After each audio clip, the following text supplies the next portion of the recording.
By 5 p.m. on Friday, your brain completely expects a vacation. Oh, absolutely. You know, you shut down the laptop, you step away from the desk, and there's this implicit promise that you're about to transform into a perfectly rested, untethered version of yourself. Right. The ideal weekend self. Exactly. But then, by like 10 a.m. on Saturday, you're somehow already stressed about the laundry. Oh, yeah. The grocery lines are agonizing, and you're mentally calculating exactly how many hours of freedom you actually have left. Yeah, it's the great paradox of modern leisure, really. Yeah. We expect the weekend to act as this magical release valve. Right.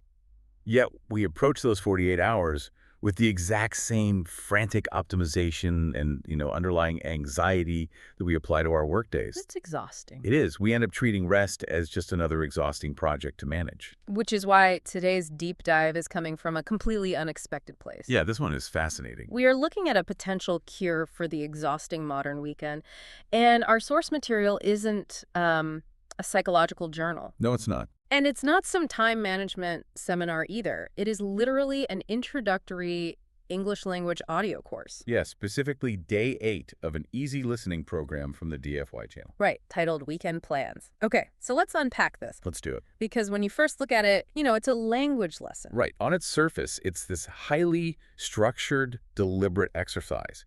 It's designed for non-native speakers, so it's built around foundational vocabulary. And lots of repetition. Exactly. Repetitive sentence structures and an intentionally slow cadence to aid comprehension. We are essentially following a very straightforward narrative about a character named Jack. Just Jack. Yep, Jack. Yeah. And how he navigates his days off. But the crazy thing is, when you actually read the transcript of this lesson, you realize that the simplicity required to teach a language accidentally creates this incredibly profound blueprint for human rest. It really does. It's funny how an exercise designed simply to teach the English word for weekend ends up acting as a better manual for how to survive one than most self-help books. Well, I think that accidental brilliance stems from how the text filters information.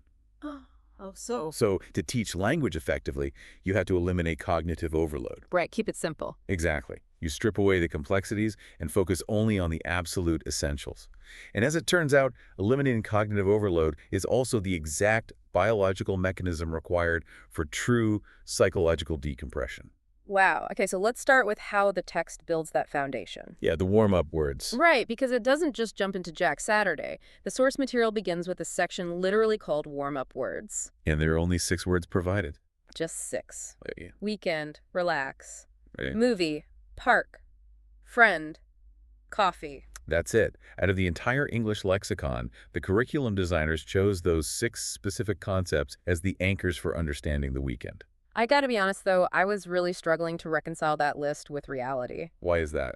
Well, when I first read those 6 words, my immediate reaction was, this is a fantasy. I see what you mean. Like, if we are talking about the reality of a weekend, where is the word for errands? Right. Where is cleaning? Or obligations? It feels like the text is just completely ignoring the chaos that actually consumes our time off. I wouldn't say it's ignoring the chaos. I think it's establishing a set of load-bearing walls. Load-bearing walls? Yeah, think about the architecture of your week.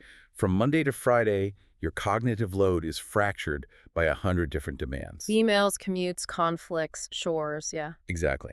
If you carry that same fractured architecture into your weekend, the structure of your rest collapses. Oh, that makes so much sense. So by offering only those 6 words, the text is introducing a deliberate cognitive filter. So you're saying it's kind of like a triage system for the brain. Triage is a great way to look at it. If you categorize those 6 words, they actually map perfectly onto the 3 biological pillars of human recovery. Okay, break that down for me. Sure. So you have sensory grounding, which is coffee. Right. You have passive low-stakes entertainment, which is the movie. And you have active, co-regulated connection, represented by friend and park. Oh, wow. The text is basically arguing that if you don't build your 2 days around those 3 pillars, the chaos will simply expand to fill the void. That completely reframes the entire concept of weekend planning. It's less about ignoring the chores and more about ensuring the load-bearing walls are built first. Precisely. And we actually see Jack put this into practice immediately. We do. Yeah, the narrative moves to Friday afternoon, and it specifically notes Jack finishes work, He feels happy. Tomorrow is the weekend. He's already experiencing the reward before the weekend even begins. Right. He's still at work, but he's already unwinding. The neuroscience of anticipation is fascinating here. Oh, tell me more about that. Well, the expectation of rest often triggers a more sustained dopamine release than the restful activity itself. Wait, really? Just expecting it is better than doing it? Often, yes. By actively conceptualizing his weekend on Friday afternoon, Jack is initiating the physiological deceleration process. His nervous system is beginning to downregulate while he is, technically still on the clock. Which brings us to the actual start of his weekend, Saturday morning. The solitary rest phase. Yeah, the text states Jack's primary goal is to sleep late.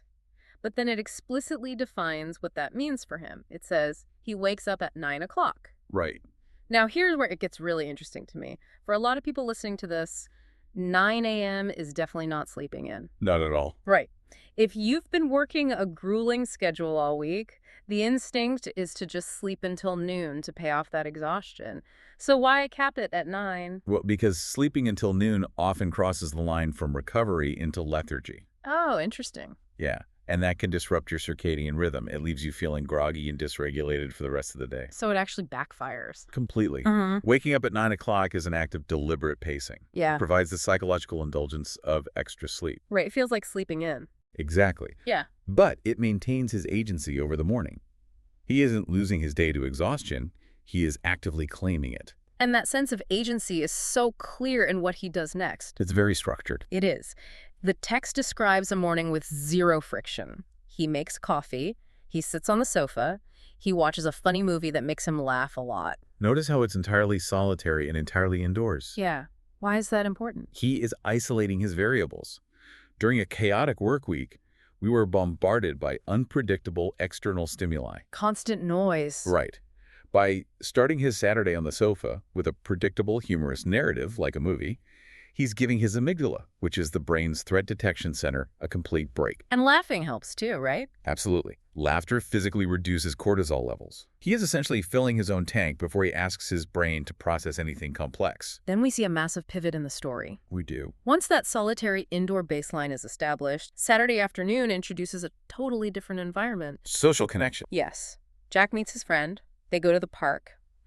And the text uses these incredibly short rhythmic sentences to describe it. It says, they walk slowly.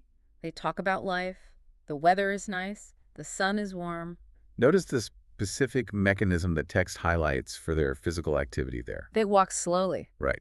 Slowness is not just an adjective here. It is presented as the primary metric for their relaxation. That stands in such sharp contrast to how we usually operate. How so? I mean, the modern weekend is often just a different flavor of rushing, you know? Oh, for sure. We rush to a restaurant to beat the brunch crowd. We rush through a hike to stay on our schedule.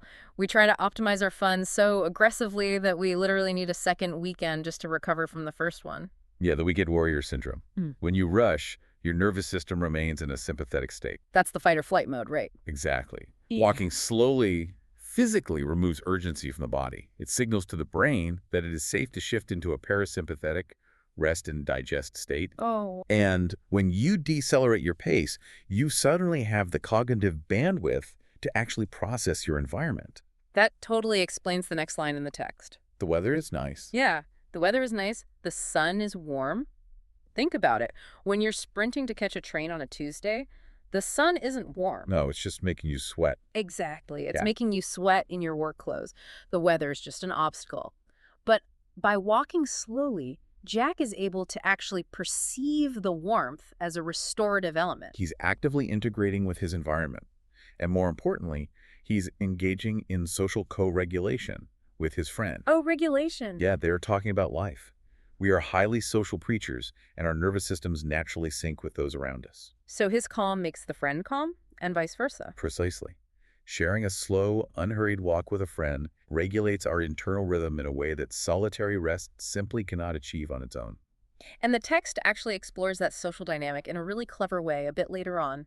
The mini conversation section. Yes. There's a section called Mini Questions or Mini Conversation where Jack is talking to another character named Angela. Right, about her weekend plans. Yeah, Jack asks what she's doing. Angela says, I will relax at home. Jack asks if she's going to watch a movie, and she enthusiastically agrees. She loves movies. Right, her plan is set. But then Jack suggests maybe we can go to the park. And Angela immediately says, that sounds great. It's a brilliant demonstration of how rest often requires social negotiation. How do you mean? Well, Angela's initial instinct is the path of least resistance. Staying home. Right. She's going to isolate indoors and consume media. That is the default setting for most of us after a draining week because it requires the absolute lowest energy expenditure. Oh, the gravity of the couch is incredibly strong. It really is. It's so easy to just shut the door on Friday night and not leave the house until Monday morning. But staying in that default mode for 48 hours often leads to a feeling of stagnation rather than restoration. You just end up feeling gross. Exactly. So Jack acts as a necessary catalyst here. He brings his blueprint of balanced rest, combining the indoor movie with the outdoor park, and he gently pulls Angela out of her default isolation. They co-create the rest. Yes, they co-create a more dynamic, restorative experience. Which perfectly sets up the transition into Sunday. The Sunday arc. Yeah, and this is where the text gets incredibly nuanced, I think, because Saturday was all about this joyful outward expansion. Laughing, walking in the sun. Right, talking about life. But Sunday morning introduces a very distinct shift in tone. The text tells us Jack reads a book, he drinks tea. It's a physical manifestation of shifting gears. Right. He's moving from active engagement back toward quiet reflection. The beverage swap is what really caught my eye. Oh, coffee to tea. Yeah. On Saturday morning, the text specifically highlighted coffee. Sunday morning, it highlights tea. It's a chemical and a symbolic shift. Definitely. Coffee is an accelerant. You drink it when you want to spike your energy, get off the couch and go meet a friend. But tea is a decelerant. It's historically and chemically associated with lowering the heart rate, sitting still, and focusing inward on a book. He is actively managing his internal pacing. He isn't waiting for the weekend to just abruptly end. He is guiding himself through a gradual cool-down period. And that intentional deceleration is crucial for what happens next. Sunday evening. Yeah. The text moves into Sunday afternoon and evening. Jack calls his family, and then, and this is wild, he prepares for Monday. Ah, yes. Okay, I have to stop here because this directly contradicts almost every piece of modern wellness advice I've ever read. It does seem counterintuitive. Every productivity blog and burnout article tells us to fiercely protect our weekend boundaries. They say you shouldn't even look at your work phone until Monday morning. Right, the strict boundary approach. Doesn't spending your Sunday evening preparing for Monday just invite the vampire into the house? I mean, that sounds like the literal definition of triggering the Sunday scaries. That is a very common reaction, but I think it misunderstands the neurological root of the Sunday scaries. Okay, explain that. The severe anxiety that hits people on Sunday afternoon isn't usually caused by the actual work they have to do. It is caused by ambiguity and a perceived loss of control. Meaning it's just the fear of the unknown. Precisely. Monday is this giant looming threat in the distance. When it's left as an unstructured, ambiguous threat, your amygdala treats it like a predator lurking in the dark. And your brain just constantly scans for the danger. Exactly, which completely ruins your ability to relax. Wow. By dedicating a small, controlled amount of time on Sunday evening to prepare for Monday, whether that's laying out clothes, reviewing a schedule, prioritizing tasks, Jack removes the ambiguity. He's turning on the lights so the brain can see the predator is literally just a pile of laundry and a few emails. That's a great analogy. He is neutralizing the threat through preparation. Avoidance spikes anxiety, structured engagement lowers it. So he reclaims his sense of control. Yes. By bridging the gap between Sunday and Monday, he takes back the power. And that is exactly why the very next line in the text is, Jack feels relaxed. The weekend is simple, but it is good. He can truly relax on Sunday night because there are no emotional loose ends hanging over his head. Exactly. You know that phrase, simple but good? It feels like the thesis statement of his entire weekend. It really does. He didn't book a flight to a tropical resort. He didn't hike a mountain. He didn't do anything that requires a massive financial or logistical lift. No, he just manipulated the basics. Right. Pacing, environment, connection, and preparation. And he used them to create profound rest. And that leads to the final and perhaps most vital layer of this source material, because we can't forget the format of what we are analyzing here. The language lesson itself. Right. After Jack's story concludes, the audio program shifts entirely. It moves from narrative to instruction. Right. There are sections titled, Repeat After Me and Listening Again. Yes. The listener is suddenly asked to physically engage with the text. You literally have to say the phrases out loud. Like, I watch a movie, I meet my friend, we walk in the park, I feel relaxed. It forces you to take ownership of these restful concepts.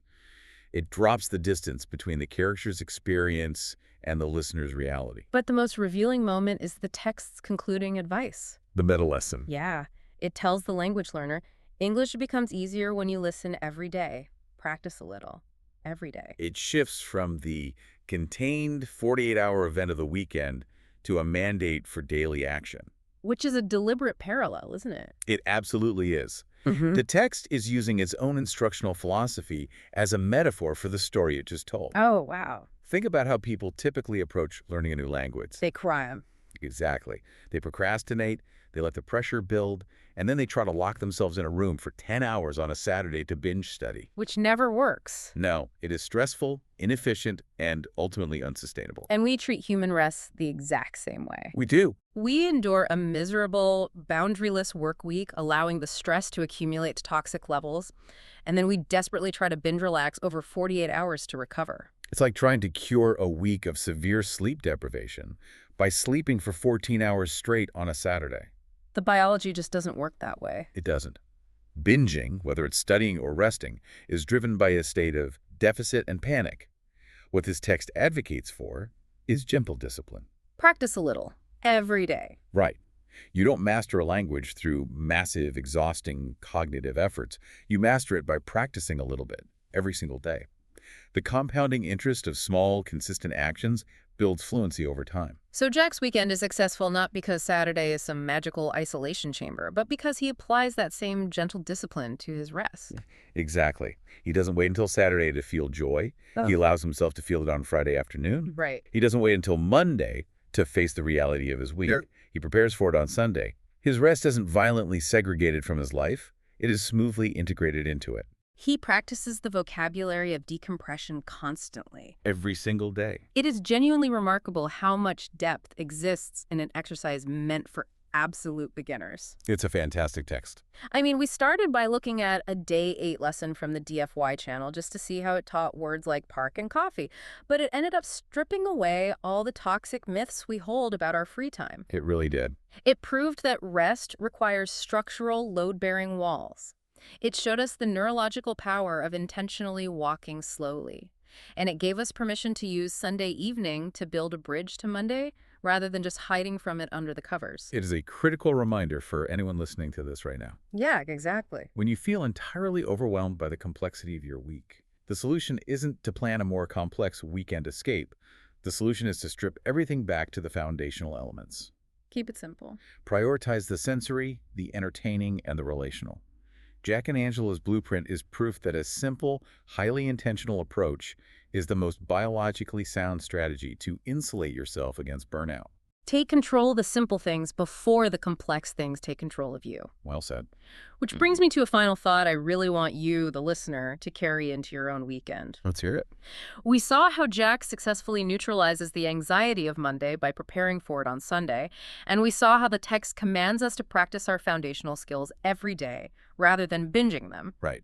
So as you look at your own schedule, ask yourself, does the weekend ever actually exist as a separate magical land of escape? Or is true rest simply a gentle, deliberate practice that we must actively choose to maintain every single day of the week?